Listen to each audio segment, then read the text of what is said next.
Hey, good morning and welcome, Northdale Middle School. Happy Friday, September 30th. Today is day one.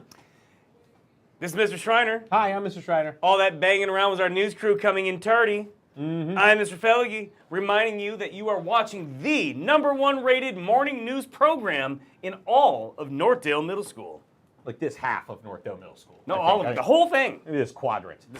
Today, the high will be 74 degrees and the low will be 52. Your lunch options today will include chicken bites with a breadstick, as well as soups, salads, sandwiches, and I don't think soup. I think I made that part up. Yeah, but no salads soup. and sandwiches and pizza. No soup for you. No soup for you.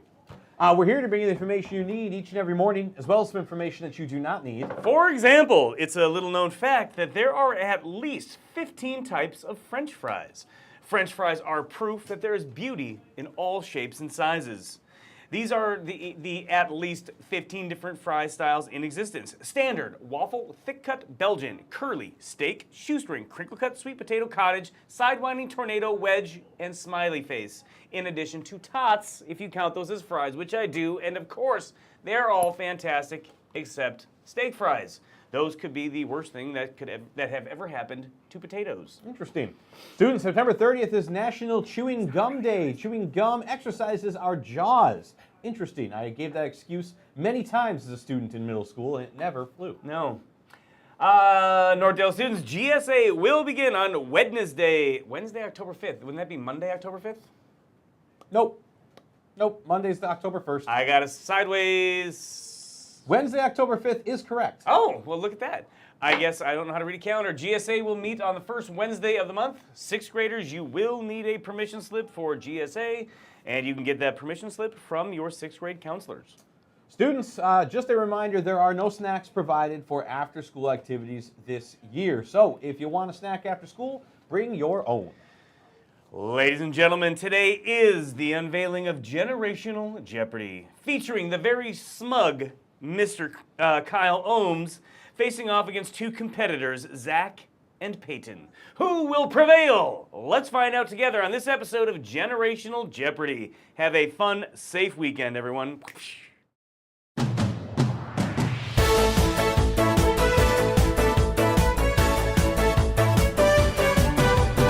Welcome, Northdale, to our third season of Generational Jeopardy, our game show that is in no way, shape, or form ripped off from a major market radio station here in the Metro. We are once again filming this episode in front of a live studio audience. The audience will here.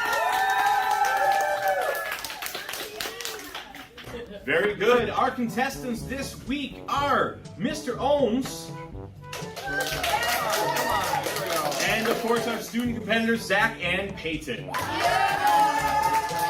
Now the game goes like this. I will ask 3 questions to Mr. Ohms that should be known by Zach and Peyton. I will ask 3 questions to Zach and Peyton that should be known by Mr. Ohms. Whoever has the most points at the end of the game generally does well in the win-loss column. Do we have any questions? Or are we set to go? Remember, we answer our questions with our big person voice. Here we go. Question number 1. Now, I realize that I wrote these questions when we get to the teacher questions. It's not advancing. That's not good. So, students, our question will go to you guys first. Here is our question. Before 1986, the Summer and Winter Olympics used to be held on the same year, every 4 years. But in 1980, the Winter Olympics were, of course, held in Lake Placid, the famous 1980 Olympics. Where were the Summer Games held in 1980? What is this? How am I supposed to know that? It's a trivia question. Okay. Do you have any idea? Somewhere in Florida, maybe? Say like Tokyo or something. Tokyo then. Very incorrect. Not Tokyo. Going over to Ohms, I'm not going to read this whole question again. So Ohms, Winter Olympics were of course held in Lake Placid, the famous Miracle on Ice. The video you all show in 6th grade. Where were the Summer Games held? I'm going to say Los Angeles.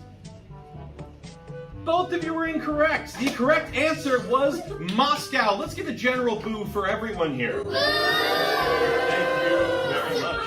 Love the pliable 6th grade audience.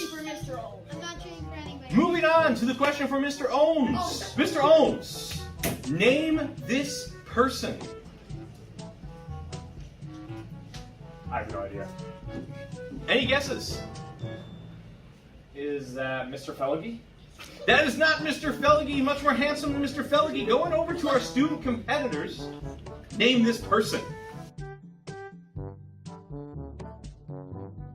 Is it the weekend? You ask me like what day of the week it is, or?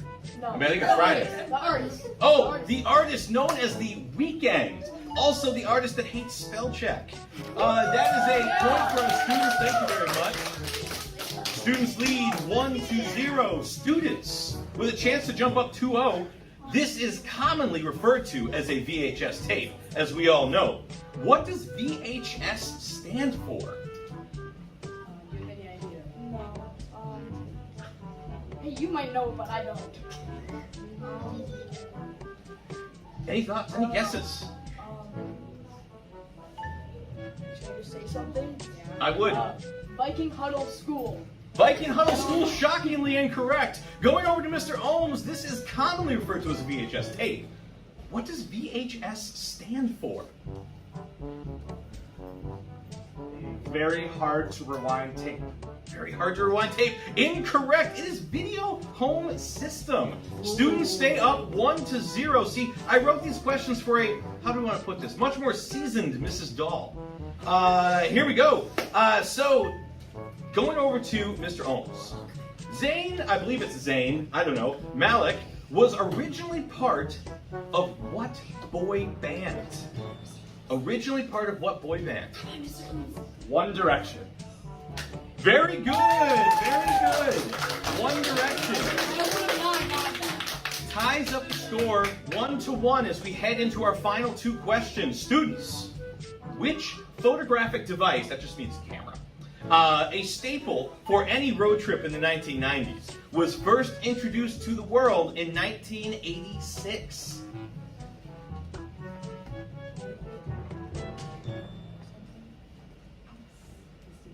Polaroid camera.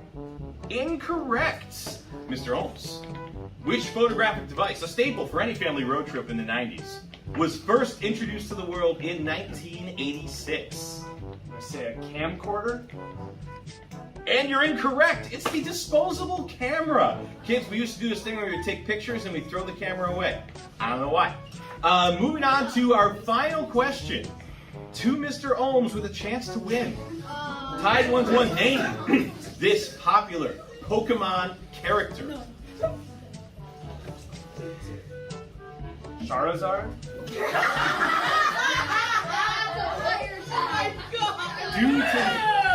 Due to their laughter, that is incorrect. Students with a chance to win the first game of Season 3 of Generational Jeopardy. Name this popular Pokemon character. Is it Blastoise? It's Blastoise! Our students win!